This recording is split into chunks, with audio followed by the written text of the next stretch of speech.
साथियों नमस्ते, मैं प्रशांत हूं और आप खुद रंग देखना शुरू कर चुके हैं। 2027 का विधानसभा चुनाव जैसे जैसे करीब आ रहा है वैसे वैसे बहुजन समाज पार्टी को लेकर के जिस तरीके की खबरें निकल के सामने आ रही हैं, उनसे एक बात साफ है कि बहुत सारे ऐसे लोग हैं जिनको मायावती जी की जो सक्रियता है वो शायद रास नहीं आ रही है। मैं ये बात क्यों कह रहा हूं, अभी मैं एक बड़ा डेवलपमेंट हुआ है बहुजन समाज पार्टी के संगठन में, उससे जुड़ी जानकारी देने जा रहा हूं।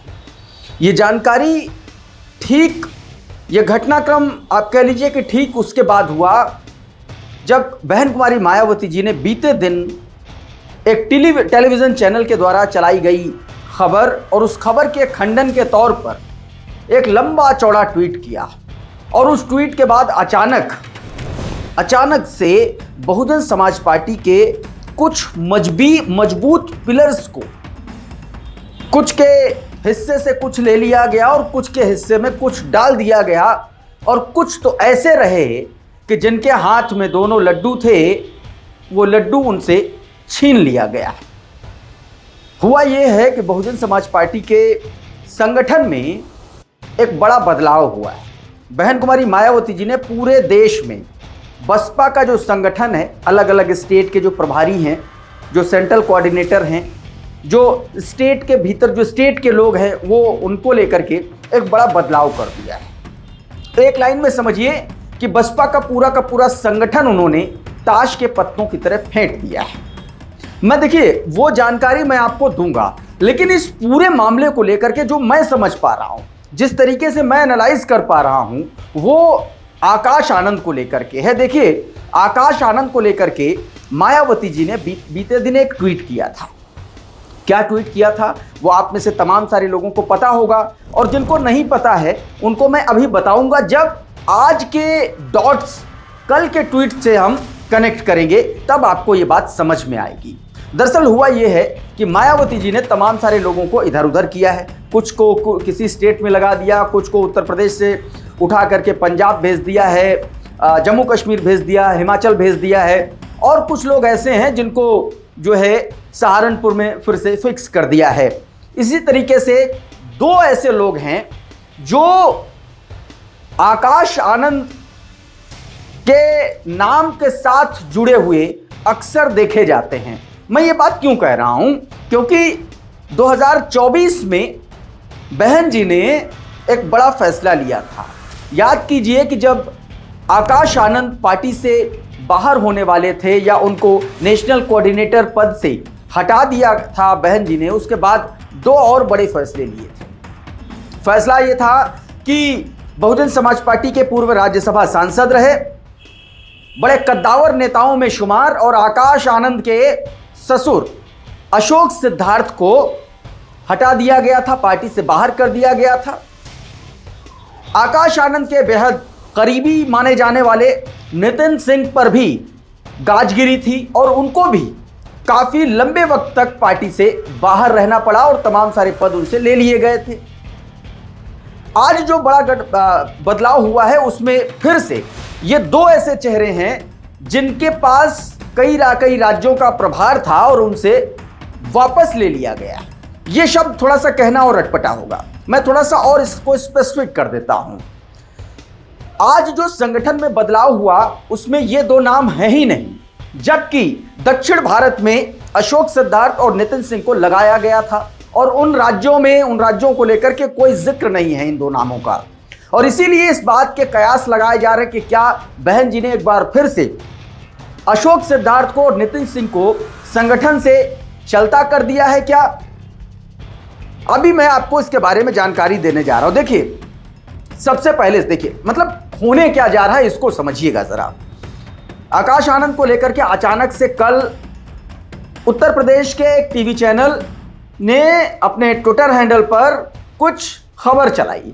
वो खबर दरअसल ये थी जिसमें ये दावा किया गया था कि आकाश आनंद को जो है एक बड़ी जिम्मेदारी सौंपी जा रही है। आकाश आनंद का कद जो है वो बढ़ रहा है और आकाश आनंद अब तमाम सारी बातें उसमें कही गई थी। आईटी सेल पर काम करेंगे, आईटी सेल का काम देखेंगे, बैठक लेंगे, बहुत सारी बातें उसमें कही गई थी, लिखी गई थी। उसके बाद राजपथ के संपादक सैयद कासिम जी ने इस पर बाकायदा एक बड़ा धारदार वीडियो किया था और उस वीडियो को किए जाने के 2 से ढाई घंटे के भीतर बहन जी का एक लंबा चौड़ा ट्वीट आ गया, जिसमें क्या कहा था बहन जी ने वो मैं आपको बताता हूं। आपकी स्क्रीन पर यह ट्वीट है, जरा इसको देखिएगा।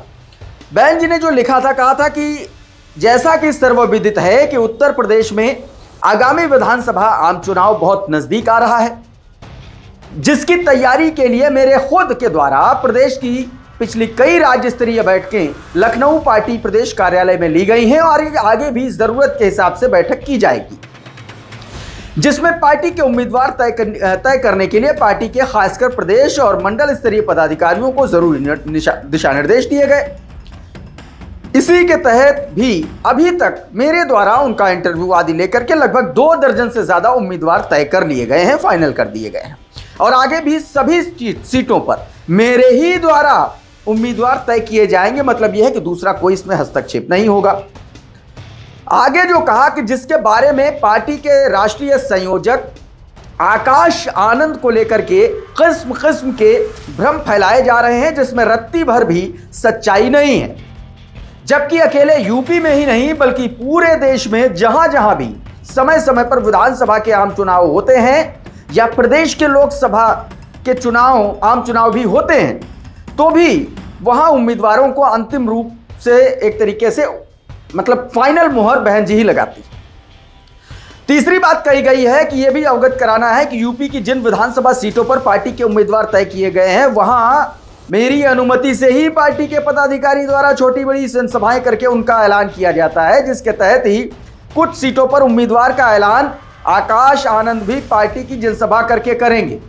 मतलब आकाश आनंद उत्तर प्रदेश में बहन जी के ही निर्देश पर जो भी कार्यक्रम करेंगे वो करेंगे। मैं ये बात क्यों कह रहा हूं, क्योंकि जो संगठन में फेरबदल हुआ उसमें सबसे पहले जो निर्देश जारी किए गए, जो बहुजन समाज पार्टी बाकायदा जो लिखती है, एक बात लिखती है कि कौन क्या कैसे करेगा, इसमें खबरें ये हैं, सूत्र ये बता रहे हैं कि 2 नोट हैं, 2 नोट, और ये दोनों नोट ऐसे हैं जो आकाश आनंद को लेकर के स्पेसिफिक हैं।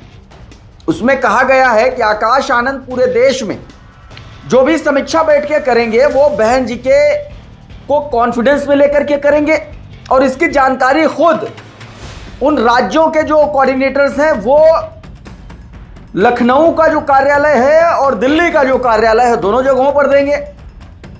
और उत्तर प्रदेश में भी अगर कोई कार्यक्रम आकाश आनंद करते हैं तो उस कार्यक्रम की पूर्व अनुमति कोऑर्डिनेटर्स को, प्रभारियों को बहन जी से लेनी पड़ेगी। ये नोट में है, बोल्ड में। तो आप ये समझिए कि ये बहन जी को अगले ही दिन ये बात बतानी पड़ रही है।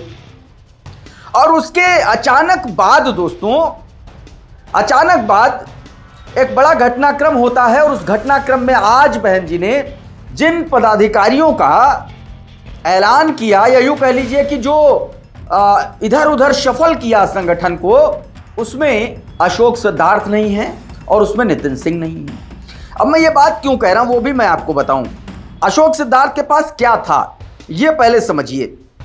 दक्षिण भारत में अशोक सिद्धार्थ के पास बताया जा रहा है 6 स्टेट थे, जिसमें कर्नाटक था, जिसमें दिल्ली का भी प्रभार था एक तरीके से। दोनों लोग देख रहे थे, अशोक सिद्धार्थ और रामजी गौतम। छत्तीसगढ़, तमिलनाडु और इसके अलावा कर्नाटक, केरला और गुजरात, ये 6 स्टेट अशोक सिद्धार्थ के पास थे, जैसा कि मेरे पास जानकारी है। इसमें से 3 में सह प्रभारी के तौर पर नितिन सिंह लगाए गए थे, जिसमें तमिलनाडु था, कर्नाटक था और केरला था। लेकिन ये जो नया बदलाव हुआ है, इसमें ये दोनों ही बड़े चेहरे बहुजन समाज पार्टी के खाली हाथ हो गए हैं। तो समझने वाली बात यह है कि क्या कहीं ये किसी बड़े फैसले से पहले की सुगबुगाहट तो नहीं है? क्या 2024 जैसी स्थिति कहीं फिर से तो नहीं बनने जा रही है? या फिर बहन जी के दिमाग में क्या चल रहा है? कहीं ऐसा तो नहीं है कि नितिन सिंह और अशोक सिद्धार्थ को बहन जी करीब बुलाना चाह रही हैं कि भाई बहुत हो गया दक्षिण भारत, अब आओ उत्तर भारत? क्या ऐसा तो नहीं है? क्योंकि उत्तर प्रदेश में अचानक से आकाश आनंद की भूमिका और उस भूमिका पर बहन जी का मुहर लगाना 7 तारीख को आपको पता है हाथरस में कार्यक्रम, इसके आगे भी बहुत सारे कार्यक्रम बताया जा रहा है कितने होने हैं। तो क्या आकाश आनंद के जो लोग करीबी कहे जाते हैं बहुजन समाज पार्टी के या बहन जी के हाथ मजबूत करने के लिए, क्या अशोक सिद्धार्थ और नितिन सिंह के लिए कुछ बड़ा सोचा गया है या फिर से उनको खाली हाथ कर दिया गया है, कोई एक्शन लिया गया है या किसी सजा के तौर पर देखा जाए या आने वाले वक्त में किसी बड़ी संभावना, किसी बड़ी अपॉर्चुनिटी के तौर पर देखा जाए, ये अभी समय बताएगा। लेकिन संकेत जो रेट्रोस्पेक्टिव एनालिसिस अगर आप करेंगे बीते कुछ चुनाव का और खास करके 2024 का, तो जब जब ये दोनों लोग हटाए गए हैं तब कुछ न कुछ बड़ा हुआ है। और एक बार तो ये हटाए गए, आकाश आनंद पर भी गाज गिरी।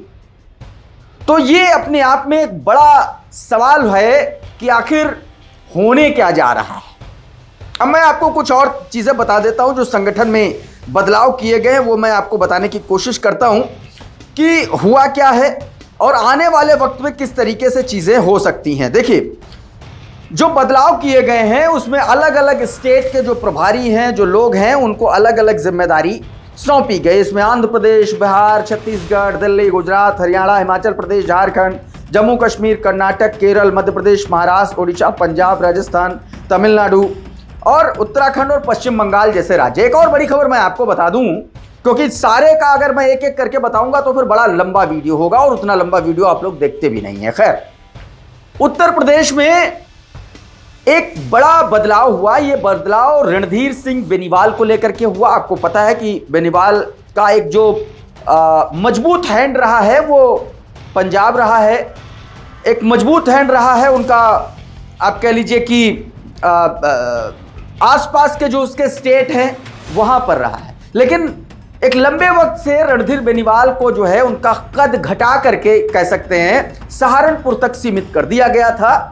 लेकिन अब एक बार फिर से चुनावी राज्य पंजाब की कमान उनके हाथ में सौंप दी गई है, यानी कि रणधीर बेनीवाल अब पंजाब और हिमाचल एक बार फिर से देखते हुए नजर आएंगे। तो ये अपने आप में एक बड़ा डेवलपमेंट है, क्योंकि पंजाब में विधानसभा के चुनाव हैं और पंजाब में बहुजन समाज पार्टी के लिए बड़े पॉजिटिव संकेत इस बार मिलते हुए नजर आ रहे हैं, चाहे वो निकाय चुनाव के रिजल्ट की बात कर लें और चाहे बीते कई सालों के विधानसभा चुनाव में बहुजन समाज पार्टी के प्रदर्शन की बात कर लें।